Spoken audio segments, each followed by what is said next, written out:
Well, good evening, everybody, and welcome to our online conversation about our current exhibition, Dean Meeker, Myths and Legends, currently on view at the Museum of Wisconsin Art here in West Bend until April 11th. My name's Graeme Reid. I'm the Director of Exhibitions here at MOA and Curator of the exhibition. Before I introduce our guest this evening, I'd like to express my sincere thanks to Diana Hanson, Rick Hartman, Dr. Robert Leff, and Bruce Fortney for lending to the exhibition, and James and Karen Hyde, Pick Heaters, and the Wisconsin Arts Boards for their sponsorship. We could not do exhibitions such as this without your help. But to set the stage tonight, what I'd like to do is just give a very brief biography of Dean.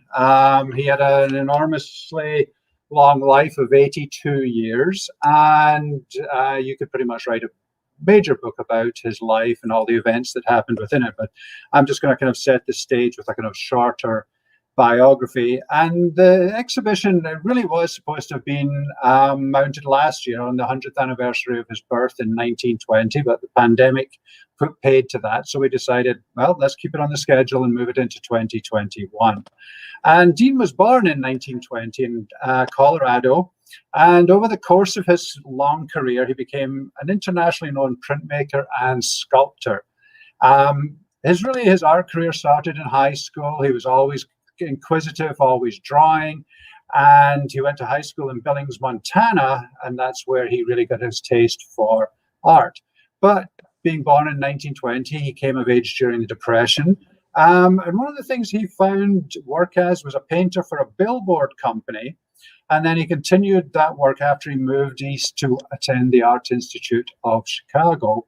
And it was here, and this is very crucial, very important, that he encountered and learned silk screening or serigraph techniques. And one of the other interesting summer jobs that Dean had during his youth was he was a roustabout in a circus, and that would also play into his artwork later on in life. Like many of his contemporaries, he served with the Army during World War II.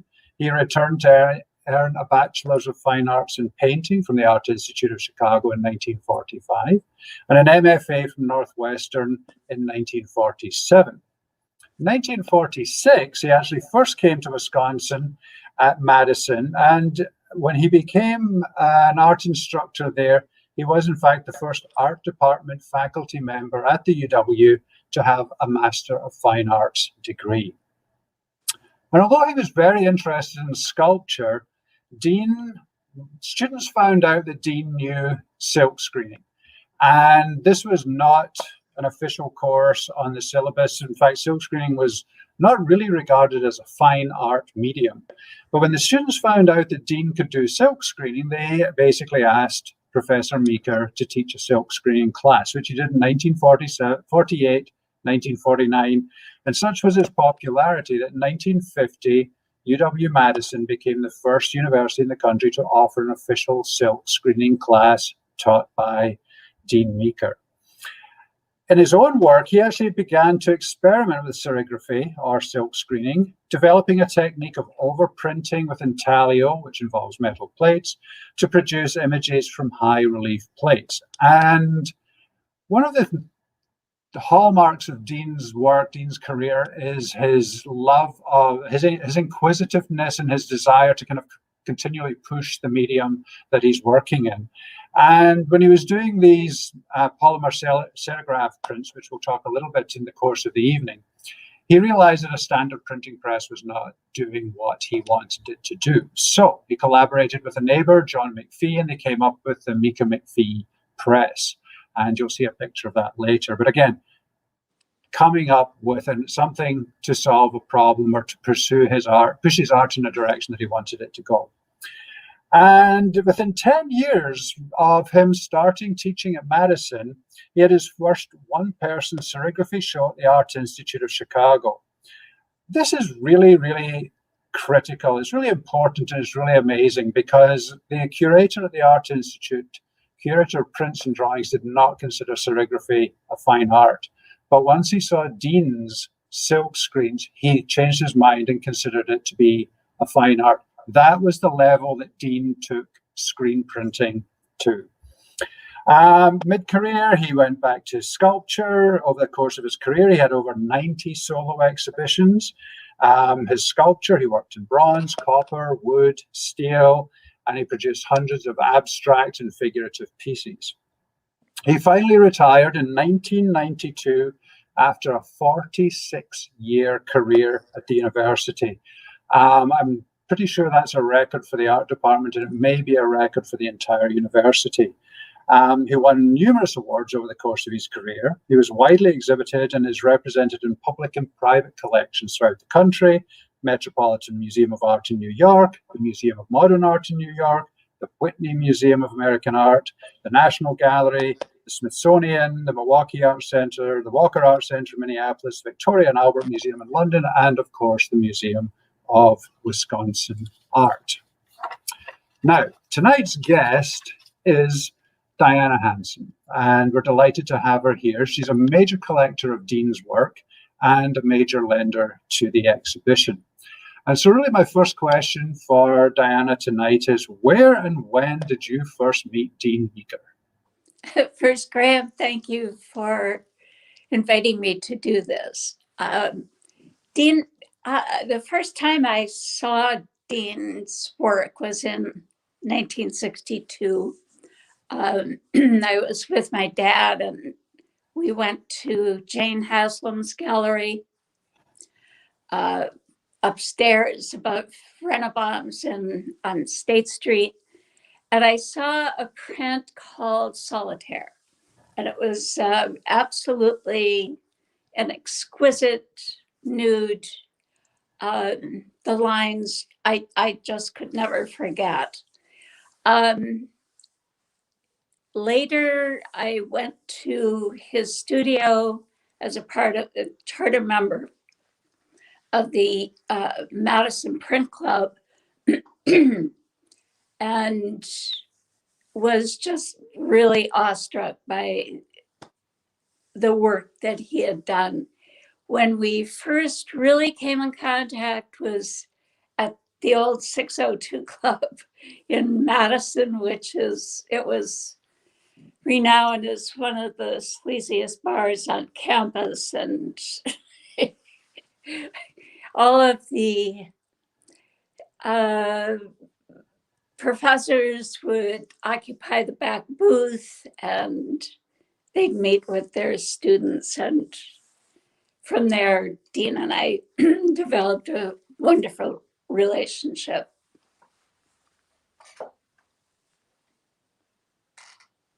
Okay. Yeah, I've heard about the 602 bar. Basically, it was almost like an annex to the art department, wasn't it? Mm-hmm.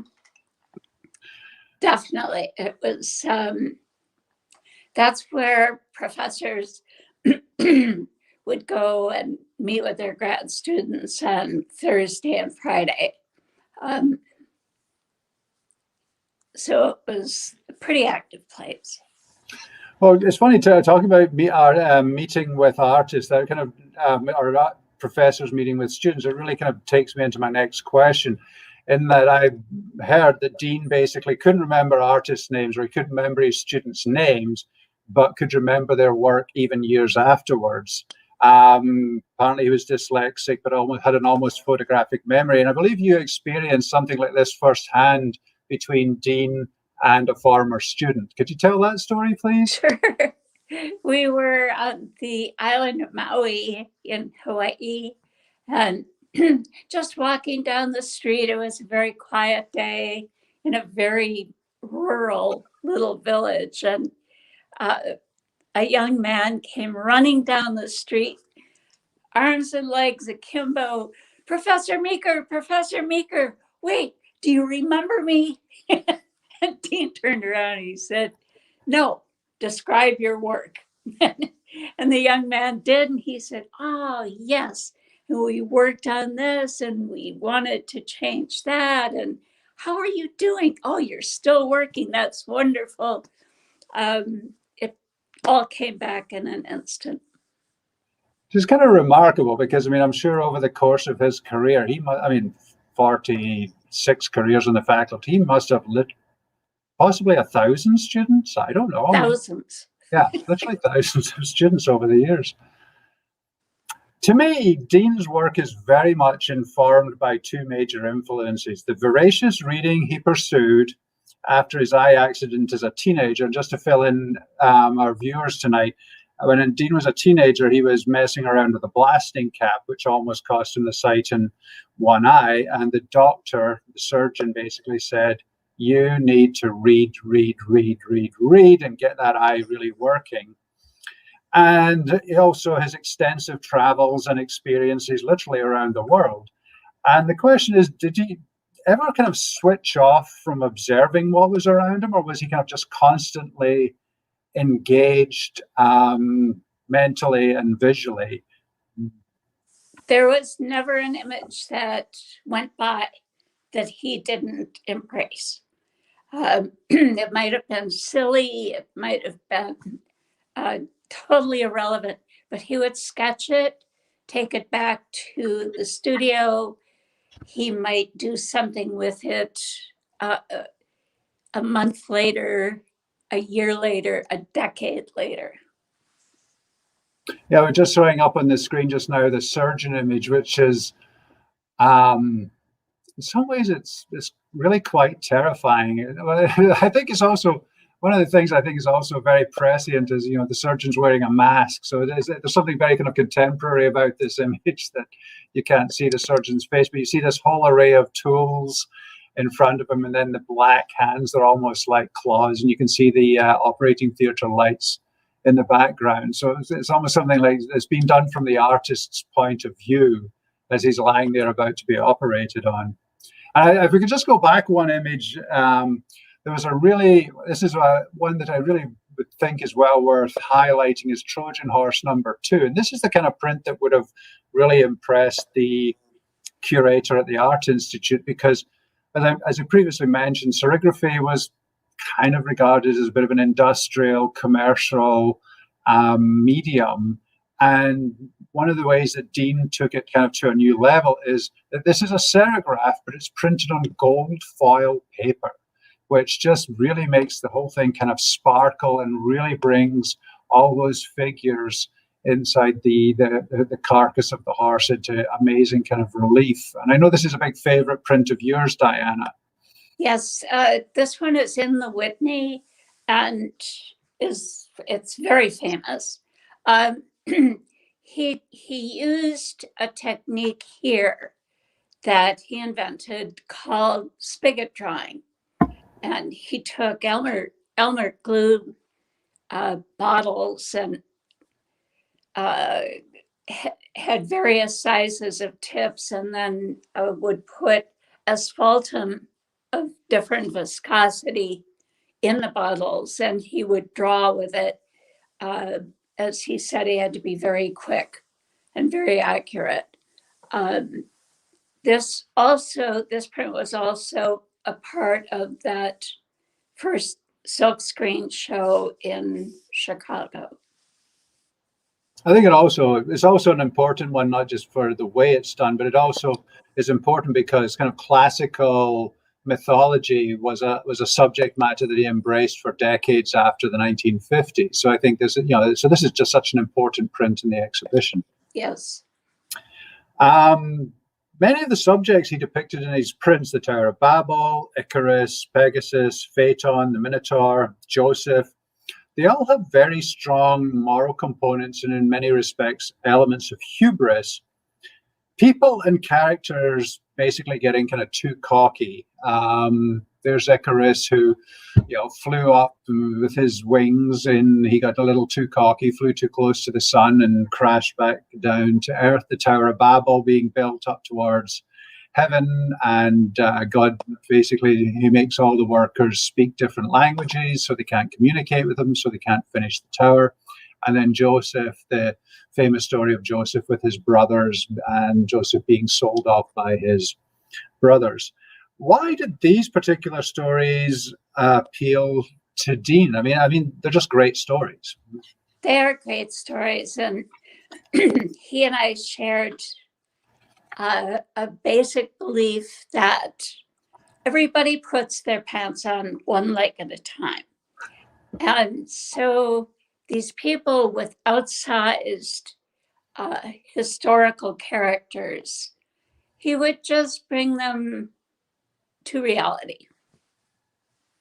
And I think one of the things that I was noticing as I was thinking about these prints is particularly when Dean is doing a print of, say, a particular character, and I'll just call the Tower of Babel a character. And in fact, this is actually Tower of Babel 1. There's actually 1, 2, and 3, all 3 of which are in the exhibition. One of the things I think I like about Dean's printmaking is he kind of cuts to the chase. It's all, the character is what you get. You don't get kind of extraneous details. He doesn't kind of try to complicate the composition. It's just, there's Icarus with his wings, and it looks like he's going up, but eventually he's going to come down. The Tower of Babel looks kind of rickety, and we're kind of seeing it from the in. We're kind of seeing this in Tower of Babel 1. We're seeing the tower from the outside. The other 2 prints are basically of the tower from the inside, and then Joseph. And then I think it's also well worth mentioning that Joseph was a particular subject dear to Dean's heart, because he did it in print form, he did it in painting form, and he did it in sculpture form. Yes, and he did the Joseph's coat, which you see here, just before the Broadway show, Joseph in the Technicolor Dreamcoat came out, and the print sold out immediately. So did the sculpture. Didn't that happen with another Broadway show? Yes, Man of La Mancha. He, just before the release of that Broadway show, he did Don Quixote and Sancho Panza, which are also in this exhibition. And bingo, they just sold out. Now, I mean, was that just absolutely sheer coincidence that these things kind of aligned at the same time? He said they were. And, that was a long time ago. And yes, I believe that was true. I mean, nowadays, I'm just thinking because, of all the subjects he picked, he did so many subjects over the course of his career that he kind of like, what's the phrase, caught lightning twice by doing prints that were very relevant to Broadway shows at exactly the right moment. Yes. I mean, you didn't have the internet back then where you could check, No. if something was being played. As a printmaker, Dean was very much an innovator, as we pointed out, the Trojan horse image.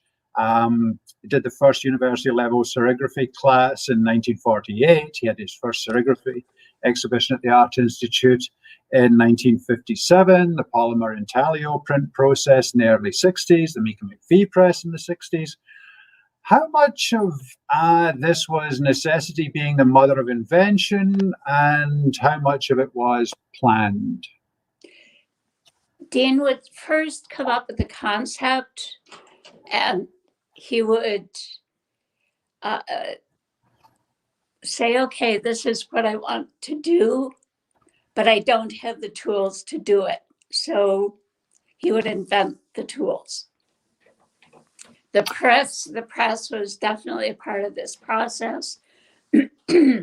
When he did Athena, which you have in your garden, and Twisted Column, he had no idea how exactly this was going to work.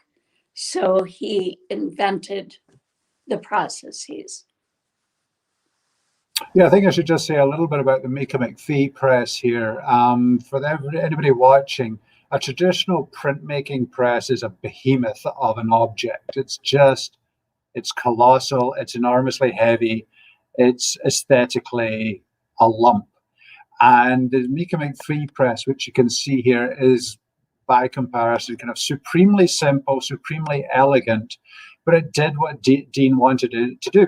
And I'm glad we've got it linked up here to the Pegasus print, because you can really see there on the screen, particularly in the wings there, how Dean has taken this polymer paste, which he then applies to his silk screen, and he can move it around and brush it and score it and texture it to create a real texture. Well, of course, the thing is, when he's running this through the press at pressure, the pressure of the rollers is absolutely critical. And I believe this is one of the motivations for coming up with this whole new press. Was a traditional press was just kind of crushing his polymer prints, and the Meeker McPhee press had incredibly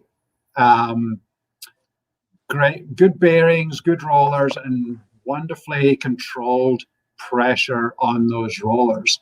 And there's still a few of them around, and I believe there's still a few actually in operation, despite the fact that they're getting on for 55, 60 years old. So they've lasted. But it's just that you can really see there in the Pegasus print how he is moving the polymer paste around on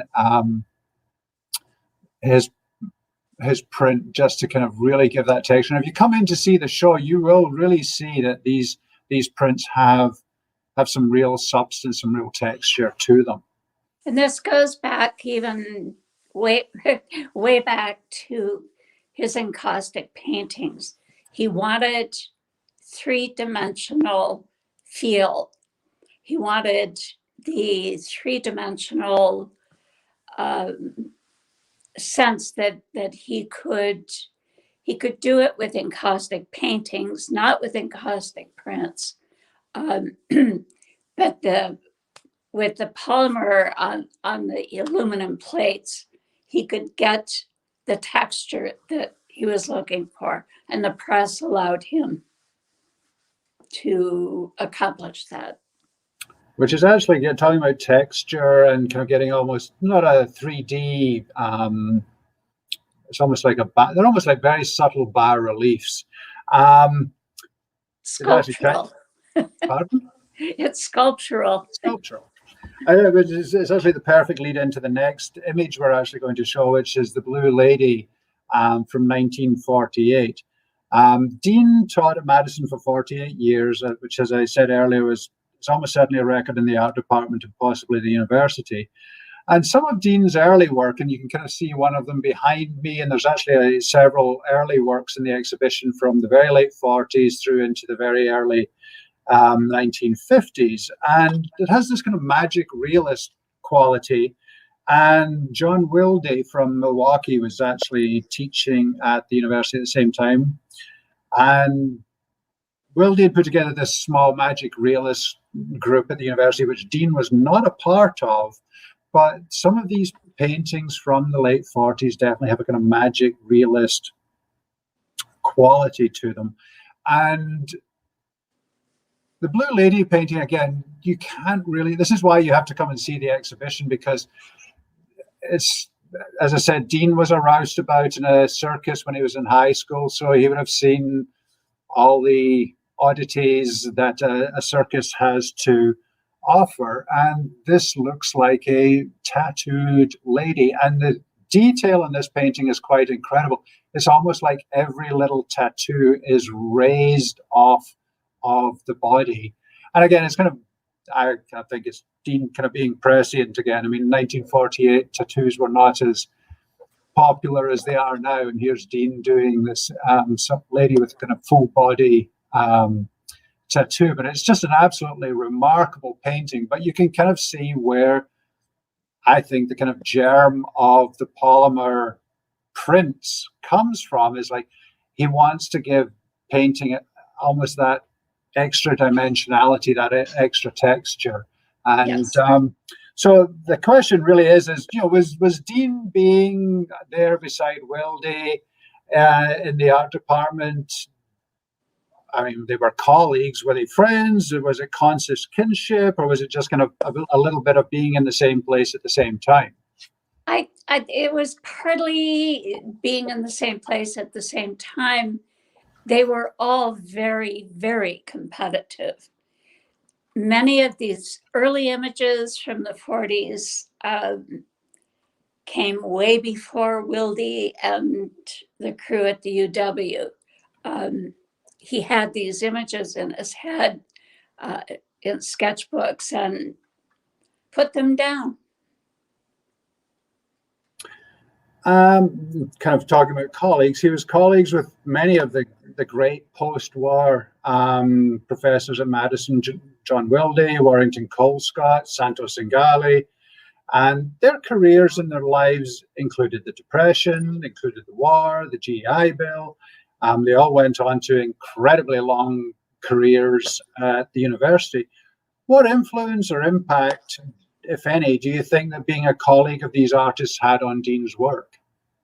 It pushed him forward. He was, as I said, incredibly competitive.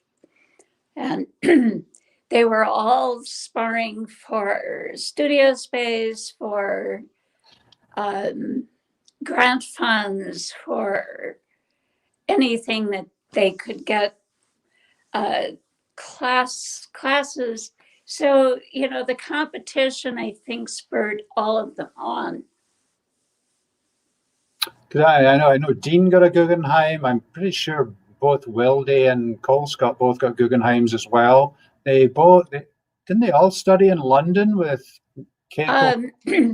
Dean used his Guggenheim, which was the first in the department, to go to Paris, and ended up studying with Stanley Hayter for a short period of time, and with Keiko Moti. I believe Warrington did the same thing. I think he studied with Hayter as well in Paris. Yes. Dean struggled through, I think it's fair to say that he struggled through high school, and his college path was somewhat unconventional, the way he kind of went through the Art Institute in Northwestern. Did his kind of unusual, say, humble background what kind of impact did it have on his career as a college professor? I think it just enhanced it, because he said, if I can do this without having received a high school diploma, all of these kids can do it. It was, he loved his students. Yeah, didn't you tell me he was the only member of the art department who had an MFA but didn't have a high school diploma? Yes. Yeah, he thought that was pretty funny. Dean did few self-portraits, but his work, he did a few self-portraits, but his work's not overly biographical. Was there any particular reason for this, or did he just kind of find other subjects more interesting than himself? He thought other subjects were far more interesting, except when he'd go through a phase, and then he would do a self-portrait. The sculpture, he had a mooseskin coat that he used to go skiing in. And so one day at the studio, I took a bunch of photographs, and then he created the sculpture. The other self-portraits, I have a majority of them. He would say, I can, excuse me, I can draw myself as anybody. So he could be a Greek bishop. He could be riding a horse in the pyramids. And he really enjoyed that. He just thought, he said, it's kind of like girls dressing up. I could just be anything I wanted. And I'm glad we've got these two images up, because the one on the black and orange one it's a very good example of his asphaltum drawing style, isn't it? Yes, it is. You can kind of really see how he's kind of, obviously in the body, he's kind of really kind of smearing the ink on, but I think you can really see it in the hands and the face, right? The roofing tar for him was just a wonderful medium, because he could change the viscosity. He could use it in spigot drawings. He could just smear it on paper and manipulate it, tone it down with turpentine. he had so much fun. I think we've got another couple of images coming up of the Le Vitrier, yes, I believe. We still have the Le Vitrier images in the, there we go. And again, this is, we just saw an example of Dean doing a self-portrait in 3 dimensions in sculpture. We can see him doing it in asphaltum. And here he's basically doing the same subject matter, Le Vitrier, French for the glazier. 1962 is the print in 1969. And I believe this also came from a very much personal experience. Yes, he was in Paris in the early 60s, late 50s. He saw a fellow walking down the Paris street with a piece of glass. He was a glazier. And Dean caught the images of the buildings through the glass. So the print came first, and then some years later, he did the sculpture. Excuse me, and he did the glass, which you see behind the vitrier, is actually plastic, and he silk screened the image of the Paris streets onto the plastic. He said, you can print with anything on anything. Yeah, and I have to say, actually, the little image we're showing of the Le Vitrier right now really doesn't do the silk screening on the plastic justice. When you see it in the exhibition up against a wall, the imagery of the Parisian street is very, very strongly printed on there. If you were to pick, I know this is like asking somebody to pick their favorite child, but if you were to pick, say, let's say you could have three prints from the exhibition, which 3 would you have? I have them.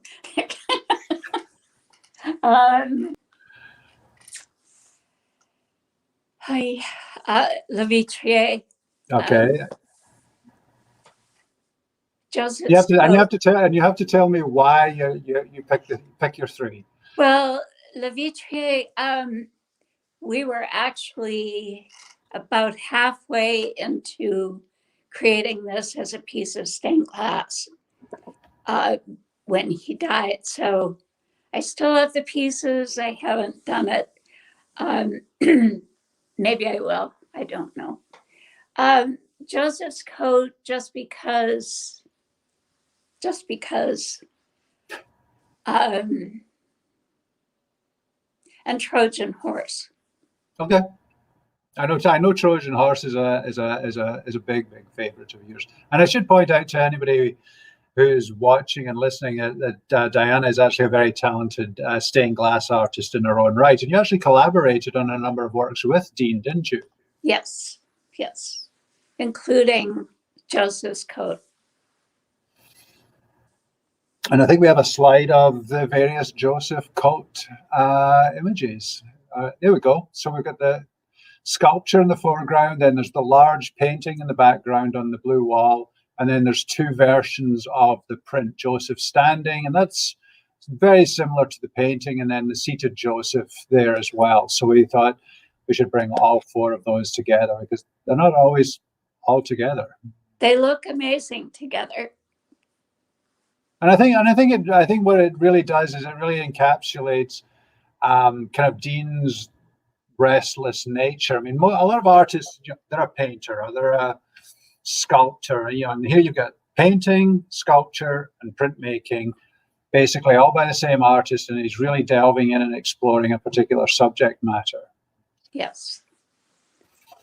And he said he was scolded for, not sticking with just one medium. And he said, I can't. It's impossible. There is a catalog for the exhibition, which is available in our shop.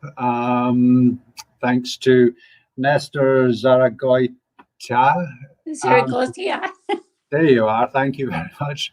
That's available in the shop for the exhibition. And as I say, the show will run through April 11th here at the museum. Anything else you'd like to add, Diana? Thank you so much, Graeme. You have done you and the staff have done a spectacular job in mounting this show. Thank you. And it's a dream come true. Thank you.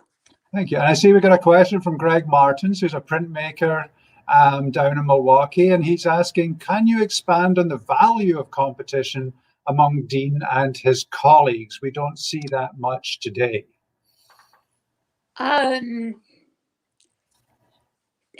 They worked in close proximity. They had they were working in Quonset huts at the time. They had to be collaborative because if they didn't take the garbage out at night, it would spontaneously combust and they would lose their whole shop. So they were competitive, trying to best the other, but in their own medium. And I think it shows with Gleckler, with Hamilton, with Weege, with Wilde. And it is to my eternal regret that I was never able to meet many of these artists, but having worked with their work over the years, I don't think any of them would be described as shrinking violets. They were all they were all quite larger than life personalities. Let's just put it that way. Yes, and it was fun towards the after Dean retired. It was kind of fun because the competition for space, for grants, for so much of what they were all competing for went away to do their work in their studios, and they ended up just having a ball together. And I think one thing that just should be mentioned is that Cole Scott, particularly Cole Scott, Dean, Sessler, Ray Gleckler,